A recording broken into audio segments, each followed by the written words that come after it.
மழைக்கால கூட்டத்தொடர் நேற்று ஆகஸ்ட் 21ஆம் தேதியோடு நிறைவடைந்தது. இந்த கூட்டத்தொடரில்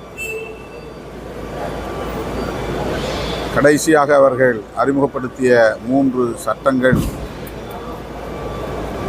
நாடாளுமன்ற ஜனநாயகத்தையே குழி தோண்டி புதைக்கும் மிக மோசமான சட்டங்களாகும். 30 நாட்கள் விசாரணை கைதியாக சிறையில் இருந்தால் போதும் முதலமைச்சர், அமைச்சர் மற்றும் பிரதமர் ஆகிய பதவிகளில் இருப்பவர்களை அந்த பதவியிலிருந்து நீக்க முடியும் என்கிற சட்ட மசோதாக்கள்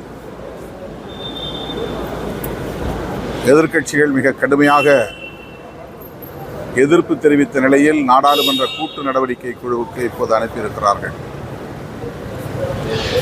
பாசிசத்தின் உச்சம் என்று சொல்லக்கூடிய வகையில் இந்த சட்டங்களை பாஜக அரசு அறிமுகப்படுத்தி இருக்கிறது. ஏற்கனவே சிஏஏ, என்பிஆர், என்ஆர்சி போன்ற சட்டங்களை அறிமுகப்படுத்தினார்கள். ஒரு கடுமையான எதிர்ப்புக்கு மத்தியிலே நிறைவேற்றம் செய்தார்கள். ஆனால் அதை நடைமுறைப்படுத்த முடியாத நிலை உச்சநீதிமன்றத்தால் ஏற்படுத்தப்பட்டிருக்கிறது. மீண்டும் அதிலிருந்து ஒரு படிப்பினையை பெற்றுக்கொள்ளாமல் மிக மோசமான ஒரு கருப்பு சட்டங்களை அறிமுகப்படுத்தி இருப்பது நாடாளுமன்ற ஜனநாயகத்தின் மீதான ஒரு பாசிச தாக்குதல். நாட்டு மக்கள் விழித்து கொள்ள வேண்டும். அவர்கள் தமிழ்நாட்டிலும் காலூன்ற துடிக்கிறார்கள்.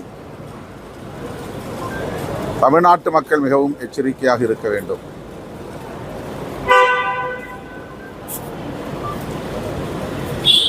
பீகாரிலே வாக்காளர்கள் 65 லட்சம் பேர் பட்டியலில் இருந்து நீக்கம் செய்யப்பட்ட ஒரு நிலை அம்பலமாகி இருக்கிறது. ராகுல் காந்தி அவர்கள் அதை ஆதாரங்களோடு அம்பலப்படுத்தி இருக்கிறார். அது குறித்து விவாதிப்பதற்கு இந்த கூட்டத்தொடர் முழுவதும் எதிர்க்கட்சிகள் கோரிக்கை வைத்தும் அதை ஒரு பொருட்டாகவே இந்த அரசு எடுத்துக்கொள்ளவில்லை. கடைசி வரையில் அது குறித்து விவாதிப்பதற்கு அவர்கள் முன்வரவில்லை. கடும் எதிர்ப்புகளுக்கு இடையில் சில சட்ட மசோதாக்களை அவர்கள் சட்டங்களாக்கி இருக்கிறார்கள். இந்த மழைக்கால கூட்டத்தொடர் மக்கள் விரோத சட்டங்களை அறிமுகப்படுத்துவதற்கான ஒரு கூட்டத்தொடராகவே முடிந்திருக்கிறது. பாஜக அரசு பாசிச அரசு என்பதை உறுதிப்படுத்துவதற்கு இந்த கூட்டத்தொடரே ஒரு சான்றாக அமைந்திருக்கிறது.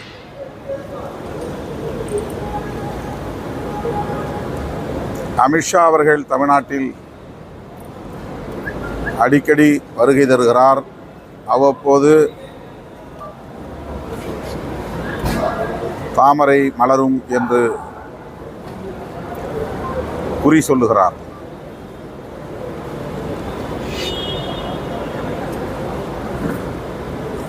திமுக தலைமையிலான மதசார்பற்ற முற்போக்கு கூட்டணியை வீழ்த்துவதே எங்கள் முதல் வேலை என்று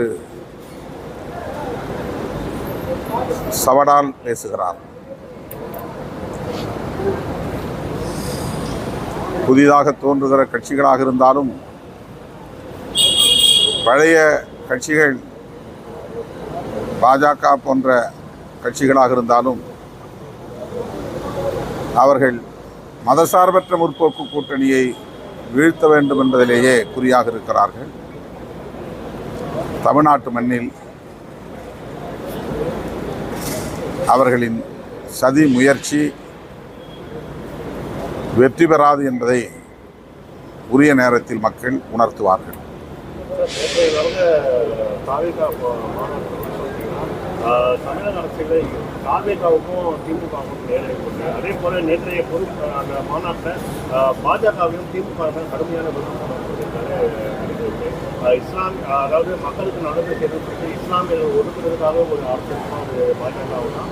அதே மாதிரி தமிழகத்தில் வந்து பார்த்தீங்கன்னா பாஜக அரசு தான். அதே மாதிரி தமிழகத்திலும் திமுக அரசு வந்து பாஜகவோட கந்த கூட்டணி வைத்திருக்கிறதும் பேசியிருக்காரு.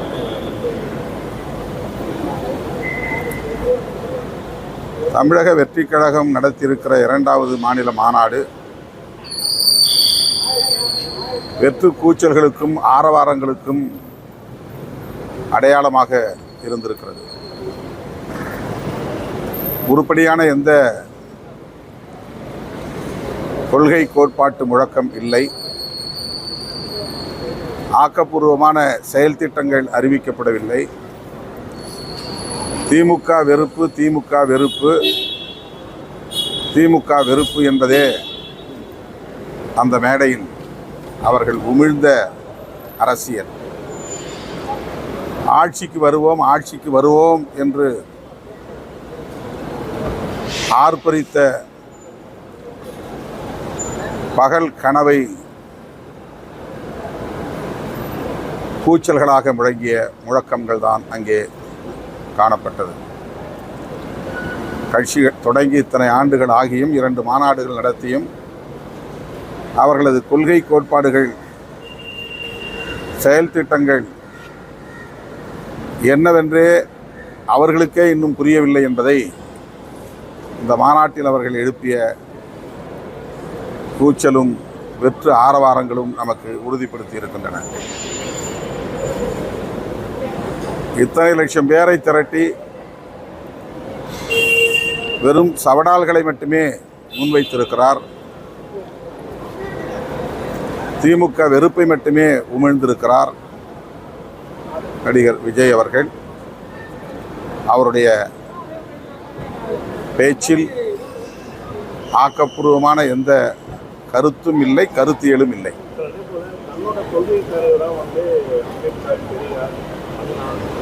வெறும் அடையாளங்களாக இருக்கின்றன. அம்பேத்கருடைய கொள்கை என்ன என்பதை பற்றி ஒருவராவது அந்த மேடையில் பேசினார்களா? பெரியாரின் கொள்கை என்ன என்பதை பற்றி அவர்களின் பேச்சில் ஏதாவது வெளிப்பட்டதா? பேசியவர்கள் அத்தனை பேருமே சவடால் அடித்தார்களே தவிர